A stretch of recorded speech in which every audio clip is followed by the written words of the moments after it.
우리 모두는 자기가 선택한 길을 갖고 가고 있습니다. 내가 오늘도 교회로 올 것이냐 아니면 집에 머물러 있을 것이냐, 그렇지 않으면 내가 하나님의 뜻대로 살 것이냐 내 생각대로 살 것이냐, 늘 우리는 이렇게 자기가 선택하는, 출발해 가는데 그 길이 어떤 길은 축복의 길이고 어떤 길은 저주의 길이다라는 사실을 기억하시고, 우리 하영교회 성도 여러분은 늘 축복된 길을 힘차게 걸어가는 우리 교회 성도들이 되시기를 주님의 이름으로 축복합니다. 2011년 3월 11일 일본 동북부 해안 지역에 약 14m 높이의 쓰나미가 밀려와서 2만여 명의 사상자와 함께 행방불명자가 발생한 비극이 일어났습니다.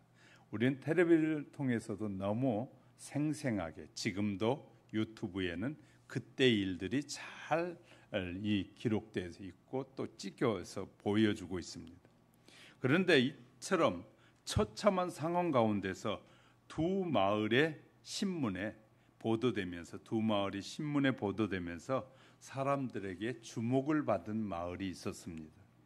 한 마을은 이와타의 북부 후다이 마을인데 단 한 명의 사상자가 없었습니다.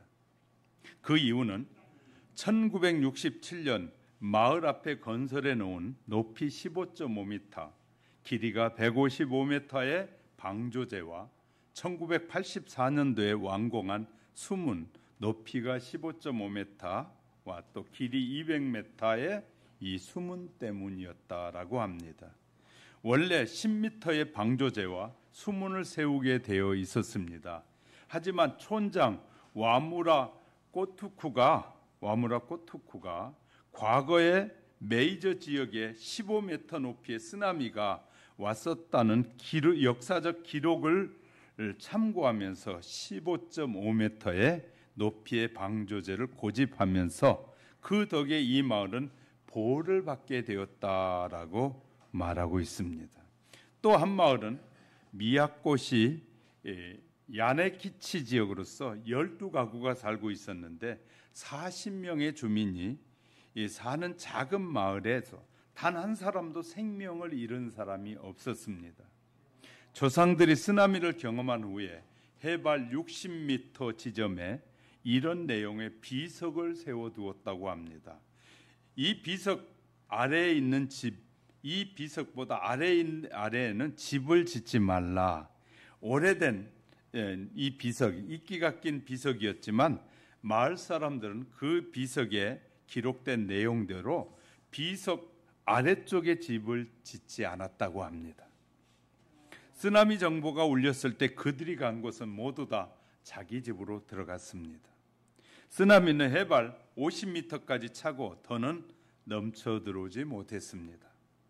위기를 당했을 때 그 위기를 잘 준비해 놓은 사람들이 있는가 하면 그 위기 앞에 속수무책으로 당한 사람들이 있었다는 것입니다.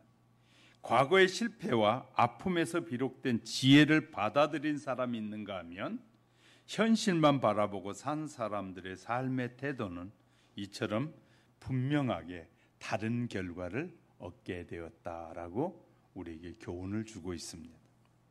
오늘 본문에 등장하는 이스라엘 백성은 바벨론에서 돌아와서 성전을 건축할 뿐만 아니라 유월절도 지키기 시작했습니다. 그러자 나라가 새로워지려고 회복될 줄 알았는데 6년이 지나도록 여전히 백성들은 방황했고 하나님의 백성다운 삶을 살지 못했습니다. 우리가 예수를 수십 년 믿어도, 아니 일평생 믿어도 성경이 말하는 기쁨을 단 한 번도 맛보지 못한 사람이 있는가 하면 하나님이 주신 소망과 뜨거움과 감격과 자기 삶을 모두 바쳐도 아깝지 않다는 그 신앙의 가치를 깨닫지 못하고 살아가는 사람들이, 평생을 살아가는 사람들도 있는 것과 마찬가지라고 생각됩니다. 혼란스러운 세상에서 손 놓고 있으면 우리는 방황하고 이 무의미한 삶이 나의 세대뿐만 아니라 다음 세대까지 이어진다는 사실은 분명합니다. 이때 이스라엘 백성 가운데 에스라가 다시 등장하게 됩니다. 에스라는 자신에게 보장된 안락한 삶, 자기는 완벽하게 보장된 안락한 삶을 뒤로하고 고국 이스라엘을 향해서 돌아가기로 결심하게 됩니다. 800여 명의 사람들과 더불어 1440km의 길을 4개월에 걸쳐 여행하며 들어가게 됩니다.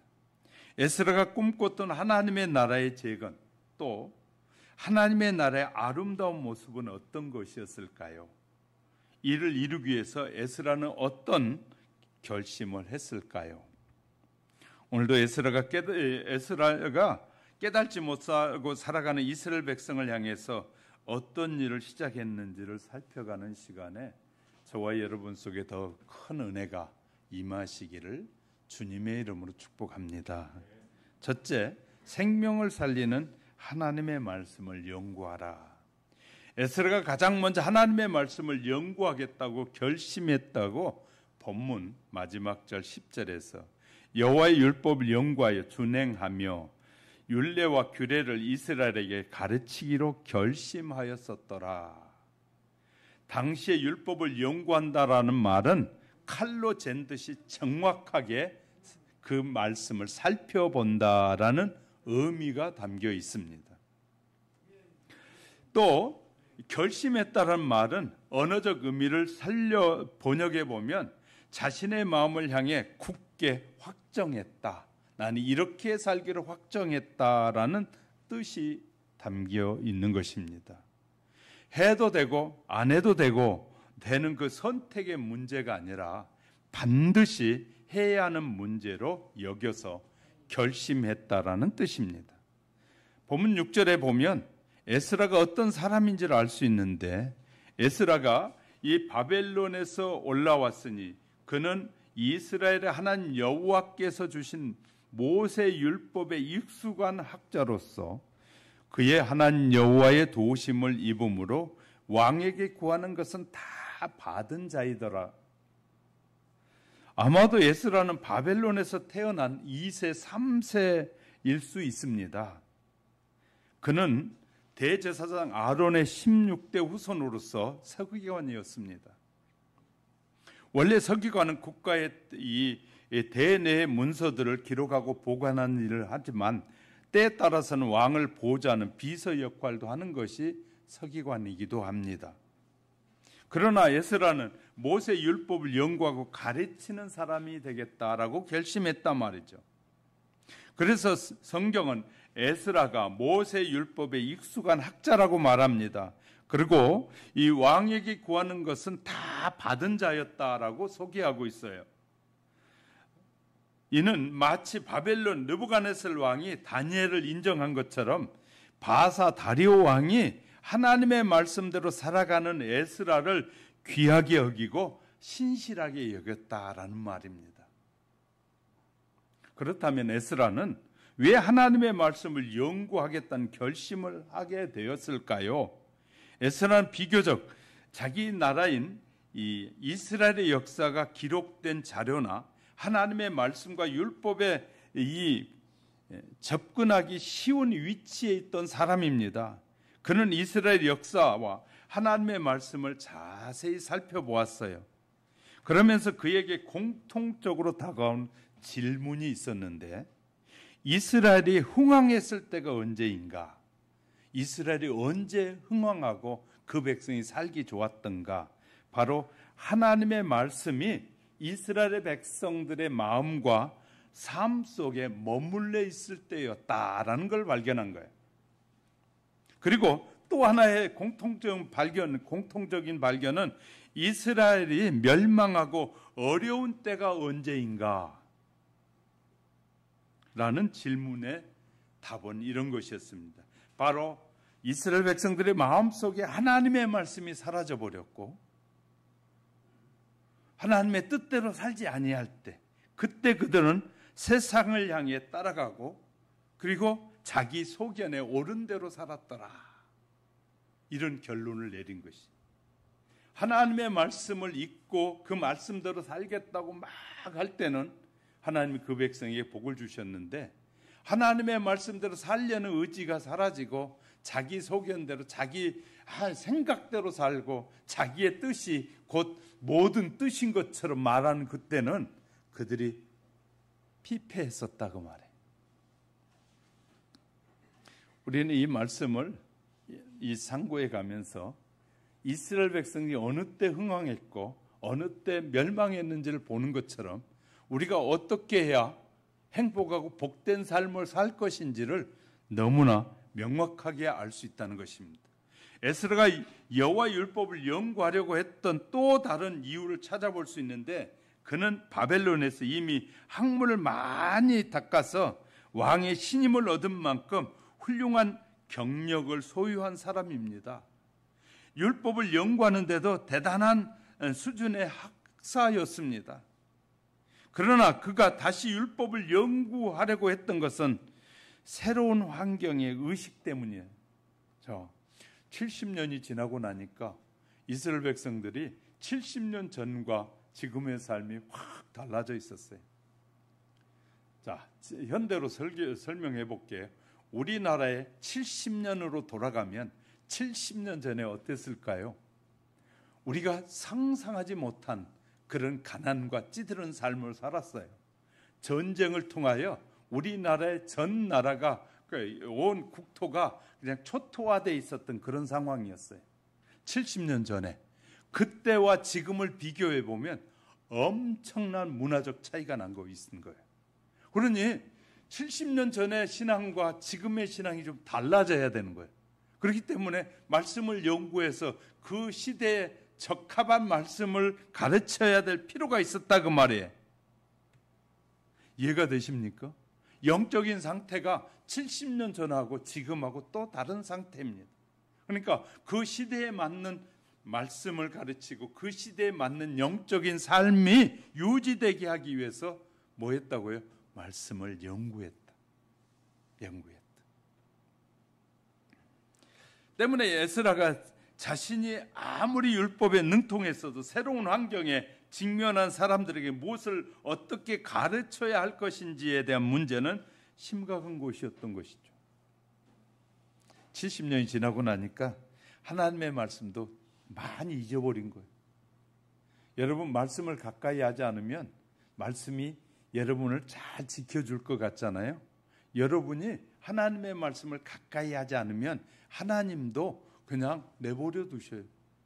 내가 하나님께 자꾸 가까이 가려고 해야, 그리고 말씀도 외우고 그 말씀대로 살려고 내가 노력해야 그 말씀의 축복이 우리에게 주어지는 것이지, 그냥 말씀 믿습니다 입으로만 그런다고 우리에게 축복이 주어지는 것이 아니에요. 너무나 많은 사람들이 교회만 나오면 그냥 복이 굴러 들어오는 걸로 착각하는 사람들이 너무나 많아요.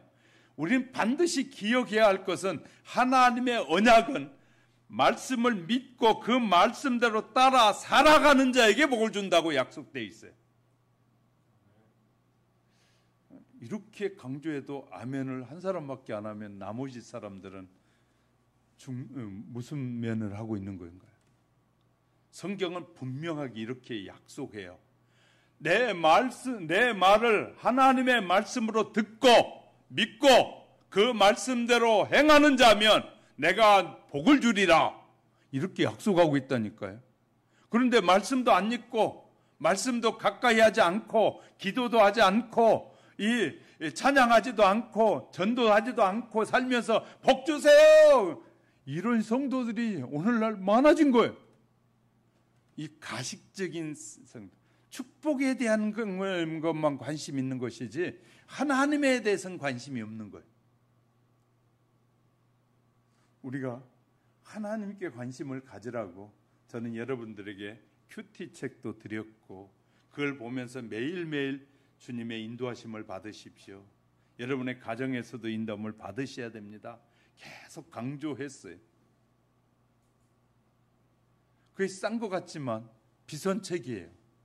여러분이 그 말씀을 묵상하고 상고하다가 그 말씀을 통해서 어떤 문제들이 해결됐고 어떤 축복을 받았다면 그 책은 굉장히 가치가 있는 책이에요.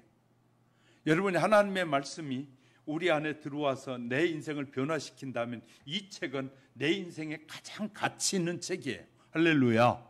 하나님의 약속을 믿고 행하는 자에게만 복을 준다고 했지, 그냥 믿습니다, 그냥 적당히 살게요, 그래서 자에게 복을 준다고 쓰여진 것이 아무 데도 없어요. 근데 너무나 많은 사람들이 이 지도자들이 잘못된 지도자들의 가르침이에요. 잘못된 지도자들은 믿기만 하면 돼요. 믿기만 하면 돼요. 믿기만 하면 된 것이 아니라 믿고 행해야 됩니다. 반드시 그 말씀을 내 삶의 중심에 삼고 그 말씀의 중심으로 살고, 핍박이 오고 어려움이 있고 고난이 와도 그 말씀대로 살아야만이 그 약속의 말씀이 내게 복이 되는 거예요. 할렐루야. 우리는 기억해야 돼. 자신이 먼저, 그래서 에스라는 자신이 먼저 재무장하기 위해서 말씀을 읽었어요. 재무장할 필요가 있는 거예요. 가르치는 자에게 있어서요, 가르치는 자가 먼저 깨닫지 않고 가르칠 수가 없잖아요. 그러니까 에스라가 성경을 잘 알고 있었지만 다시 성경을 더 깊이 연구하면서 시대에 맞는 말씀을 준비하기로 그는 뭐 했다고요? 결정했다. 그렇게 결심했다고 말해요. 왜냐하면 이 말씀이, 율법 자체가 영혼을 소생시키는 것이고, 율법은 우둔한 자는 지혜롭게 해요. 세상에서 우둔해 보인다고 할지라도 여러분이 하나님의 말씀을 부지런히 읽으면 지혜로워집니다. 사람들이 감당하지 못하는 사람이 됩니다. 슬픈 자에게 기쁨을 주어지고 영적인 눈이 밝혀지는 불의한 죄인을 정결케 해주시는 능력이 있다고 시편 119편 7절에 10절에 말하고 있어요. 에스라는 이스라엘의 진정한 회복을 위해서는 성전 건축이나 유월절을 지키는 일도 중요하지만, 우리가 예배 드리고도 찬양하고도 기도해야 하는 것도 중요해요. 무엇보다도 먼저 하나님의 이 말씀이 백성들의 마음속에 있느냐. 그래서 찬양도 그냥 음을 따라 흥얼거리는 것이 아니라 그 찬양의 가사 속의 고백이 나의 고백이 되어지는 그런 찬양. 너무나 많은 사람들은 음률을 따라서 음률이 좋더라, 음률에만 굉장히 빠지는 사람들이 많이 있는데, 그것은요, 이 의미를 잃어버리고 찬양하는 것과 같습니다. 그 가사 속에, 그 음률과 함께 그 가사 속의 의미들을 정확하게 인식하면서 찬양하는 것이 너무너무 중요하거든요. 이것을 깨닫는 것이 중요한 것이죠. 왜 내 삶의 마음이 믿음이 있지만 무기력한가? 왜 예수를 10년, 20년, 30년, 50년 살아도 확신이 없이 무기력하게 사는지 여러분 생각해 보셨습니까?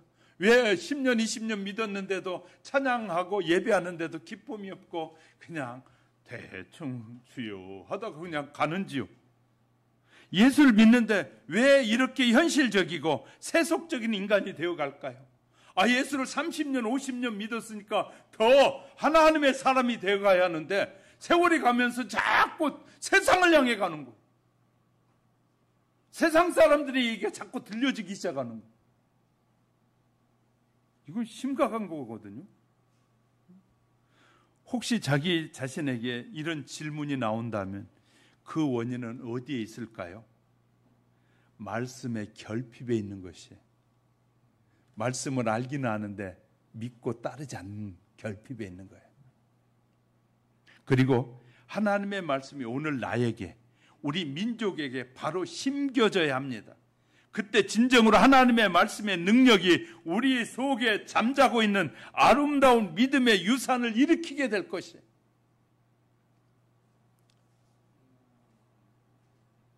아마 제가 하나님 앞에 이 국장되고 길 위해서 기도한 건 이런 기도였어요. 하나님, 저를 세워주시면 저는 하나님 앞에 분명히 약속합니다. 저는 깨끗하고 바르게 하겠습니다. 사람들이 많이 삐뚤어져 가고 있지만 저는 정직하게 하겠습니다. 저가 그렇게 할 테니까 저를 필요하시면 세워주십시오. 이번에도요, 놀라운 결과예요. 세 사람이 나오는데 저를 지지하는 사람이 월등하게 많이 나온 거예요. 다른 분들은 교회도 반듯하게 지어지고요. 막 그래가지고 막 이 광고 내면 막 자기 교회들 멋지게 지은 교회 막 성도들 막 모여서 예배드린 사진들을 막 이렇게 하는 그런 분들이. 저는 우리 광고에다요 예배당이 없어서 뭐 상가 이걸 찍을 수가 없어서 그냥 저 사진만 몇 장 쭉 내버렸어요. 저 우리 교회 광고할 때. 그런데 하나님이 세우시는 거예요. 놀라운 것은요, 주위 사람들이 목사님이 하셔야 됩니다. 목사님이 하셔야 됩니다. 저 아무것도 아니에요. 그런데도 사람들이 세워가게 하신 하나님. 저는 하나님의 뜻대로, 하나님이 원하시는 방법대로 살게요라는 고백밖에 없어요. 근데 하나님이 하시는 거예요. 하나님의 말씀이 내 안에 계시기 때문에, 하나님 말씀대로 내가 살겠다고 고백하기 때문에 저는 하나님이 하시고 계신다고 봐요. 아무리 내가 복을 받고 싶어도 하나님이 우리에게 축복해 주시지 않으면 누릴 수가 없어요. 왜냐하면 우리 총회가 교회가 7,000교회거든요. 장로교회에서 통합 합동 다음에 우리 교단에. 그러니까요, 어지간한 교단의 목사님들은 놀래. 왜냐하면 아이고 우리 교회를 아시는 분들은 그래요. 대단하다고. 저는 그래요. 하나님이 대단하시지 나는 그냥 그 일에 쓰임 받을 뿐이다 라고만 해요. 정말 하나님의 말씀이 내 안에 있느냐가 중요한 것이. 내가 하나님의 말씀대로 살려고 하고 있느냐. 이런 고백이 저와 여러분 속에 있어야 됩니다. 나는 얼마나 하나님의 말씀에 관심을 가지고 있고 어떻게 살아야 하나님의 도우심을 받을 수 있고 내가 어떻게 해야 하나님이 축복하실까? 이런 데 관심이 없는데 하나님의 축복을 받겠습니까? 주식을 하는 사람도 어떻게 주식을 해야 돈을 벌까? 막 이 핸드폰 가지고 다니면서 막 내려가고 올라간 거 체크하느라고 거기에 눈을 못 대고 다녀요. 밥 먹다가도 이것만 쳐다보고 있어요. 내려가면 그냥 내려가기 전에 팔아야 되고 또 올라갈 때 사야 되고 막 이것 때문에요. 정신없어요. 그러면서도 돈을 잃어요.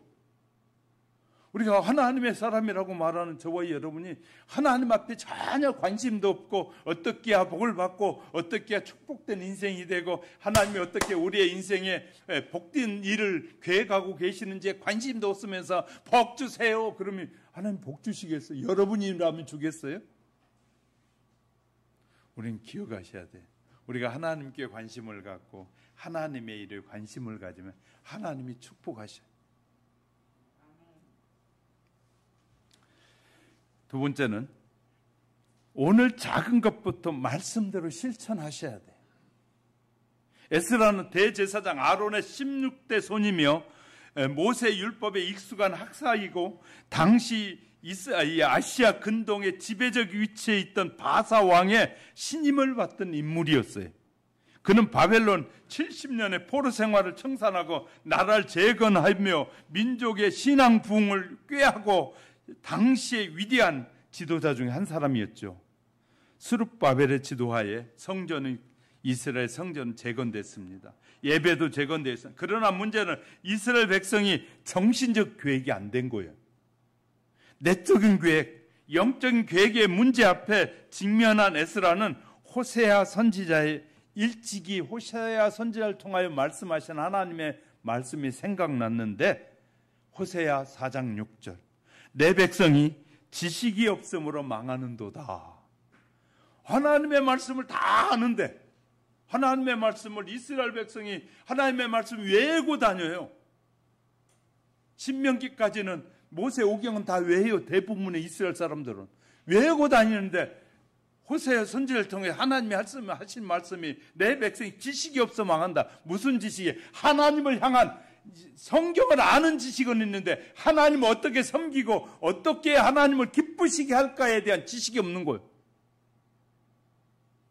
오늘날 한국 교회가 이렇게 지금 하향세를 내려가고 있는 것은 성도들이 하나님을 향한 지식이 자꾸 이제 감소하기 시작했어요. 자, 안타까운 것처럼 율법에 대해서 무지하고 소홀히 했던 과거를 돌이켜보면서 새로운 결심을 하는 거예요. 이스라엘 위해서 그 율법 학자로서 헌신한 큰 결심을 내린 거예요. 말씀을 연구한 에스라는 하나님의 말씀을 읽으면서 발견한 그 말씀대로 살아보려고 시도했던 사람이다. 왜? 그래서 적국의 왕으로부터 신임을 받은 것이에요. 저도 놀라운 것은요, 우리 현재 총회장 바로 밑에 부총회장은 작년부터 저한테 목사님이 국장해야 되는데, 목사님이 국장해야 돼. 이번 총회 월요일 날도 아침에 가서 아침에 막 들어온 사람들 서로 인사하잖아요. 만나죠. 준비 잘했지? 저가 해야 된다는 거예요. 놀라운 거예요. 그러니까 저는 그분 잘 몰라요. 그게 뭐 늘 이제 부총장이니까 보고 그렇지만 잘 몰라요. 그 교회 한 번도 내가 가보지도 않았고. 그런데 그분은 저의 얘기를 들은 거예요. 다른 사람들로부터. 그러니까 저를 보자마자 준비 잘했지? 이번에는 꼭 하셔야 돼. 이것은요, 하나님이 하시는 일이라고. 하나님이 하시는. 우리가 하나님의 말씀대로 살려고 하면 하나님이 다 뭐 하신다? 세운다. 하나님이 세우신 하나님. 하나님의 손에 힘입어서 살아가는 삶이 얼마나 놀라운 역사가 임했는지를 에스라는 체험한 거예요. 어떻게 체험했다고요?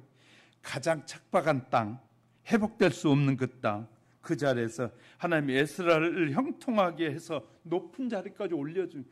이스라엘 사람이, 이방 사람이 남의 나라에 가서 그 나라에서 왕으로부터 신임을 받고 네가 믿는 하나님의 성전을 다시 세우라고 보내기까지 인정받기는 대단한 일이 아니겠어요?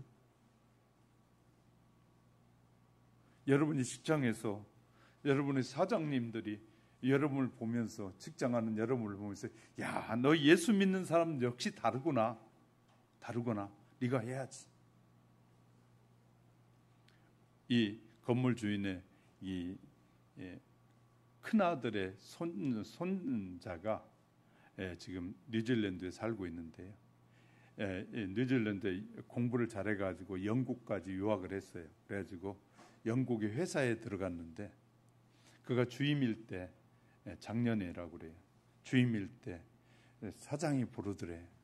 내 옆에 보니까 너 참 일 잘하는데 이렇게 말하더래. 네 봉급 올려줄게 그러더래. 그래서 이렇게 말했대. 예? 감사합니다. 저 봉급만 올려줘. 우리 팀은 안 올려줘요. 그랬더니 너만 올려주면 되지 그러더래. 그래서 이 친구가 이렇게 사장님한테 얘기했대. 그러면 나 안 받을래요. 그냥 놔두세요. 줄라면 내가 소속돼 있는 팀 전체를 올려주세요. 그랬더니 그럼 나가 그러더라는 거예요. 그래서 나왔다는 거예요. 그런데 놀라운 것이 한 달도 안 됐는데 부장 자리가 비니까 부르더니 바로 부장으로 올려줘 버려요. 부장. 팀 대표가 되는 여자분이 자기가 없는 사이에 자기 팀원들에게 와서 막 지적을 하고 잔소리 하더라는 거예요. 그래서 개별적으로 둘이 만나가지고 그분에게 이렇게 말했대. 우리 팀에게 말하지 말고 저에게 말씀하십시오. 그러면 제가 팀원을 바르게 이끌어 갈 테니까 우리 팀원에게 말하지 말고 저에게 말씀해 주세요. 그랬더니 그 여자 이 상당히 높은 지휘 분이 동양인치고 희한하다 그러면서 놀랍다고 그러더라고요. 앞으로는 절대 당신의 부하들한테 지적 안 할 테니까 걱정하지 말라고, 미안하다고 사과까지 하더라. 우리가 하나님의 말씀대로 내가 일하고 있는 팀 전체를 살리고 일으키려고 하고 내가 바르게 하면 사람들로부터 인정을 받는 것이. 인정. 나만 잘 살겠다고, 나만 직분이 올라가고 나만 된다라는 이런 이기주의 사람은 오래가지 못하지만, 다시 말해 팀 전체를 자기의 영역을 정확하게 인지하고 무엇을 해야 될지를 정확하게 아는 사람은 사람들로부터 인정을 받게 되고 리더가 되고 지도자가 되는 것이.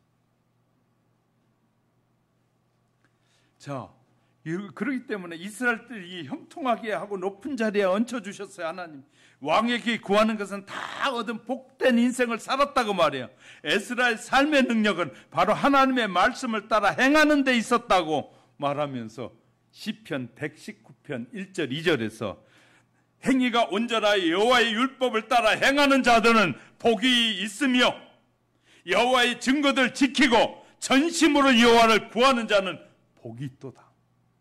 할렐루야. 이 말씀처럼 진정한 복 있는 사람은 하나님의 말씀을 알 뿐만 아니라 하나님의 말씀대로 행하는 자입니다. 우리가 하나님의 말씀을 듣긴 하지만 말씀대로 살지 못하는 이유가 무엇일까요? 돈이나 세상 지위나 명예와 이 안락한 삶 등을 말씀보다 더 소중하게 여기기 때문에. 그러므로 말씀을 지키기 위해서 내 삶을 내던질 필요가 있는 거죠. 다른 가치를 따라가게 되면 말씀에 담긴 생명과 소중한 희망의 맛을 다 잃어버리게 될 것이죠. 우리는 말씀을 소중하게 여겨야 합니다. 율법을 깊이 연구한 것도 가르치는 일도 다 중요합니다. 그러나 만일 아무도 준행하는 자가 없다면 그 무슨 소용이 있겠습니까? 율법은 궁극적으로 준행하는데 그 의미가 있다 그 말이에요. 율법을 준행하는 이 생명의 길, 준행함으로 생명의 길로 나가는 것이고, 이런 의미에서 에스라는 훌륭한 모범생과 같은 모습을 보이고 있어요. 율법을 연구하는 자신이 먼저 솔선수범하여 준행하여 살기로 결심했다고 10절에 말하잖아요. 율법을 준행해야 될 몇 가지 이유가 있어요. 왜 그럼 우리가 율법을 준행해야 되느냐? 하나님의 명령이기 때문에. 이때는 좀 아멘 해봐요. 왜 우리가 하나님의 말씀에 준행해야 되냐? 하나님의 명령이에요. 어디 나온다고요? 열왕기하 17장 13절에 여호와께서 각 선지자와 각 선견자를 통하여 이스라엘과 유다에 지정하여 이르시기를 너희는 돌이켜 너희의 악한 길에서 떠나 나의 생명 명령과 율례를 지키되 내가 너희 조상들에게 명령하고 또 내 종 선지자들 통하여 너희에게 전한 이 모든 율법대로 행하라. 반드시 하나님의 말씀대로 살라고 했어요. 살라고 행하라. 하나님의 명령을 지켜도 되고 안 지켜도 되는 그런 선택의 여지가 없습니다. 우리는 반드시 하나님의 말씀을 지켜야 돼요. 거기에 오직 순종만이 있는 것이에요. 하나님의 말씀에는. 두 번째, 생명의 길이기 때문에 이 율법의 말씀, 하나님이 우리에게 주신 말씀만이 생명의 길이기 때문에 신명기 4장 1절에서 이렇게 말합니다. 이스라엘아, 이제 내가 너희에게 가르치는 규례와 법도를 듣고 준행하라. 그리하면 너희가 살 것이요 너희 조상의 하나님 여호와께서 너희에게 주신 땅에 들어가서 그것을 얻게 되리라. 우리가 하나님의 말씀 준행하고 믿고 따라 살 때 우리에게 주신 축복을 얻게 되리라. 율법을 준행하면 생명의 길이 열리는 것이에요. 영원한 생명이 우리의 축복의 길이 열리는 것이에요. 세 번째는 축복의 조건이기 때문에 우리에게 복을 주신 조건이 율법을 지키는 것이라고 어디에서 말하고 있을까요? 신명기 28장 2절에서 내가 내 하나님 여호와의 말씀을 순종하면 이 모든 복이 너희에게 임하며 내게 이르리니 너희에게 이를 것이다. 이 말뿐만 아니라 너희에게 이르게 될 것이다. 우리가 하나님의 말씀을 지켜야만이 우리에게 복이 임한다는. 자, 얼마나 놀랍습니까? 율법의 준행은 축복의 조건이 된다는 말이에요. 꼭 깨닫고 기억해야 할 사실은 율법을 준행하지 아니할 때, 그럼 율법을 안 지키면 어떻게 될 것인가? 저주의 조건이 된다라고 말해요. 율법을 안 지키면 저주가 온다. 어디에요?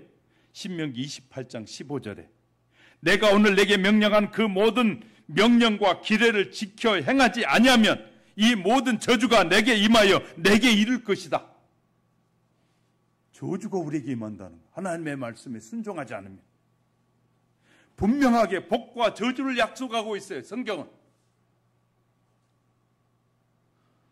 예수 몇십 년 믿어도 복을 못 받는다고요? 그건 원인이 누구에게 있을까요? 하나님께 있을까요? 그 약속을 믿지 않는 내게 있을까요? 네 번째, 하나님의 율법은 온전히 이루기 때문에, 하나님의 말씀 율법만이 온전히 이루기 때문이다.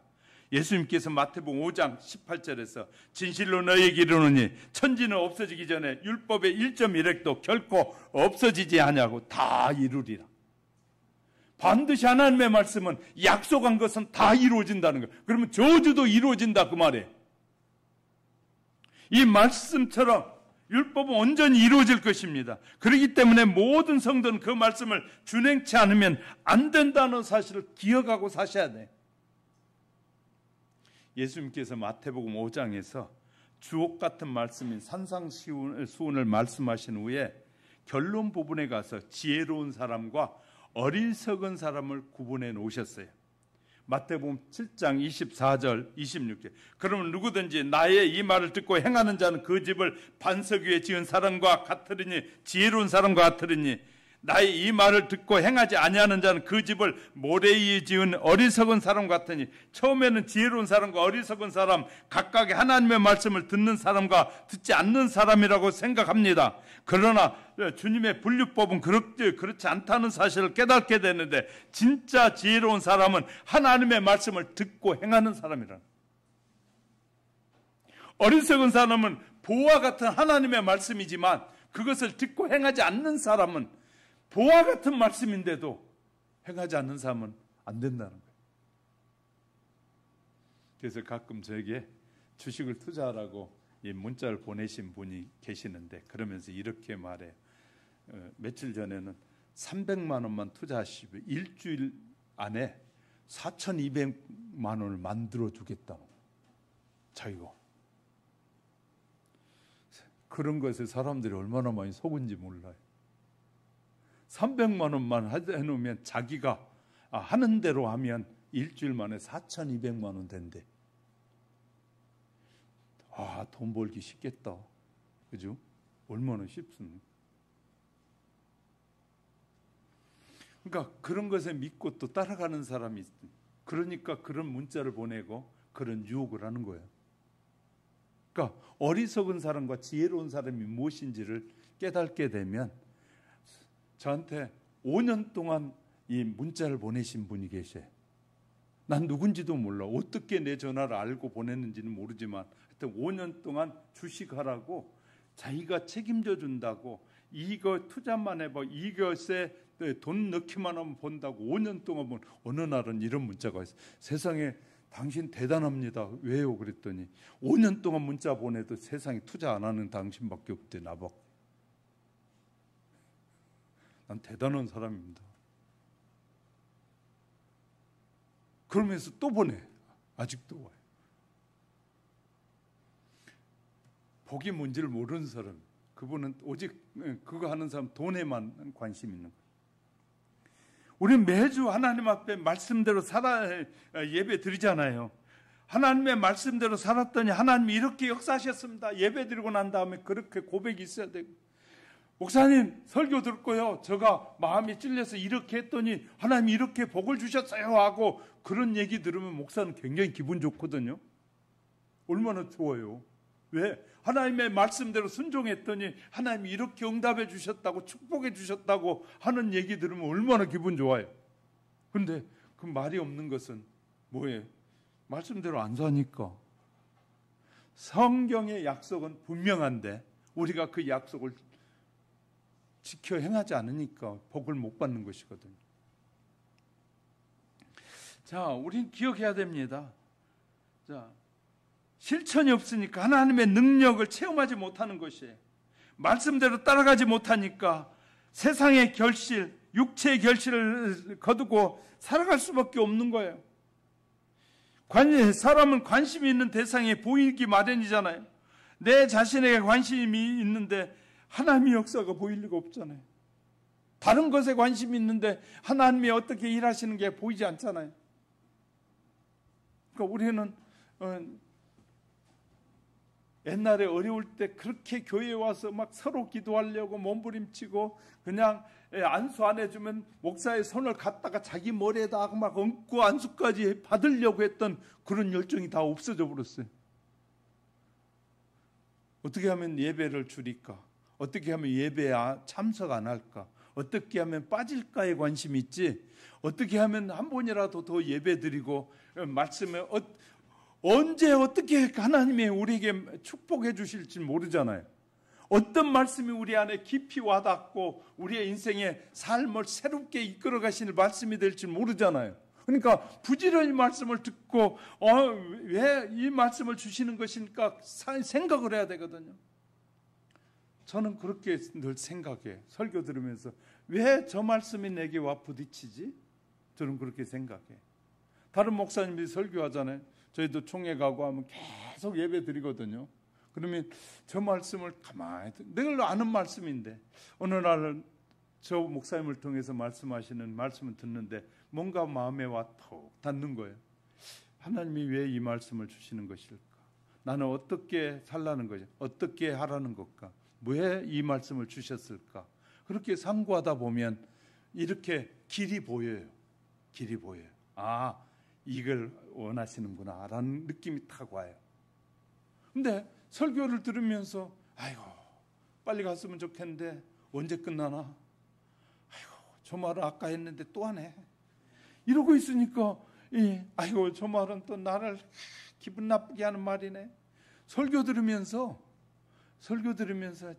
아이고 저건 말이라고 해. 저런 말 안 해도 되는데 그러고 앉았으니 은혜가 되겠어요? 하나님의 말씀을 읽어가는데 아이고 하나님 정신 빠졌네. 그 말씀은 왜 하셔? 나도 알아. 이런 식으로 말씀을 듣는데 무슨 은혜가 임하겠냐고요. 우리는 기억해야 돼요. 하나님의 말씀을 들을 때 말씀하옵소서. 내가 듣겠습니다.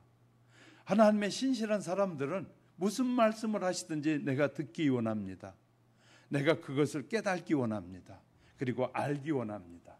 그 말씀대로 살기 원합니다. 그렇게 고백하는 거예요. 그래야 하나님이 복을 주실 텐데 생각 자체가 예배에 앉아있는 자체가 벌써 복받을 생각을 하지 않고 그냥 축복의 세계 속으로 나아가는 축복을 누리려고 하지 않고 그냥 어떻게 하면 시간만 때운다고 천국 가는 게 아니라 하나님의 말씀을 믿고 행해야 천국 간다니까요. 할렐루야.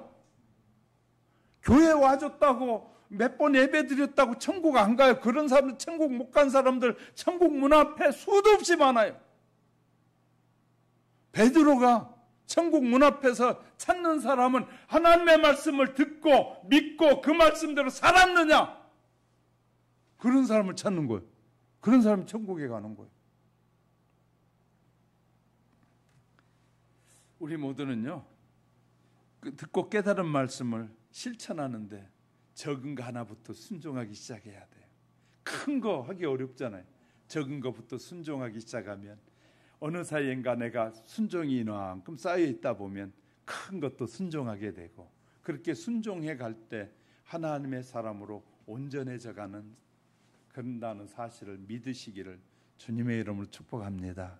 세 번째는요, 자녀와 다음 세대의 말씀을 가르치셔야 합니다.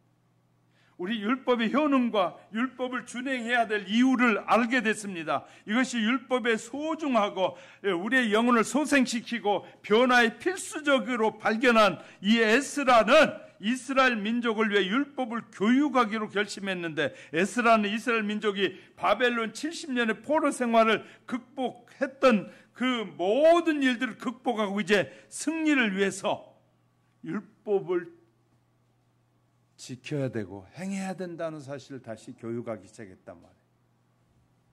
율법은 잘 알아. 그런데 하나님의 말씀은 알아. 그런데 믿고 실천하지 않았기 때문에. 하나님의 율법은 개인과 민족을 소성하게 할 뿐만 아니라 준행하는 개인과 민족은 축복을 받는 것입니다.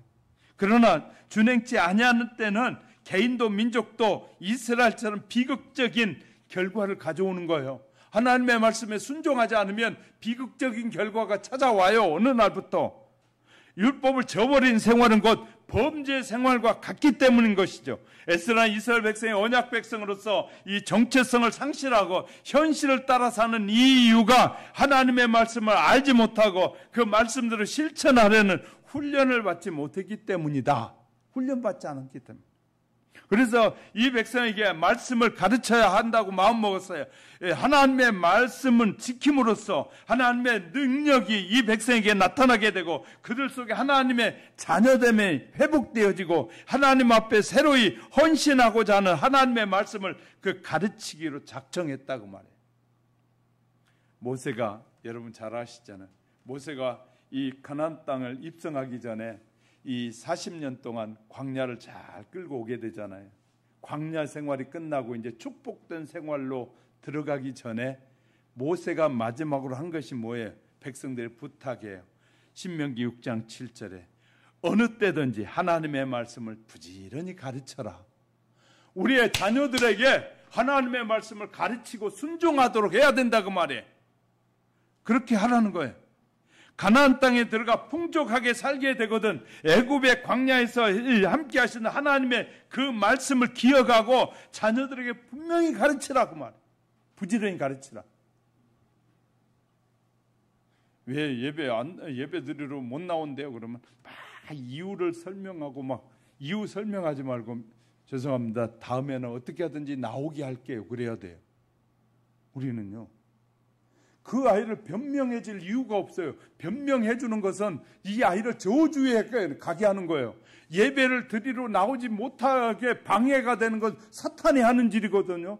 예배를 못 드리게 이 갖가지 시간을 없게 만들어가지고 예배 드리지 못하게 하고 하나님의 말씀을 듣지 못하게 하고 못 배우게 하는 것은 마귀의 역사란 말이에요. 그런데 그것을 변명해 줄 이유가 어디가 있어요? 변명하는 것은 저주받게 하는 것과 똑같은 일인데 그 아이에게 자녀들에게 어떻게든지 지켜야 된다고 부모가 설득하고 이해시키고 어떻게 하든지 예배 드려야 복을 받는다고 가르쳐야 된단 말이죠.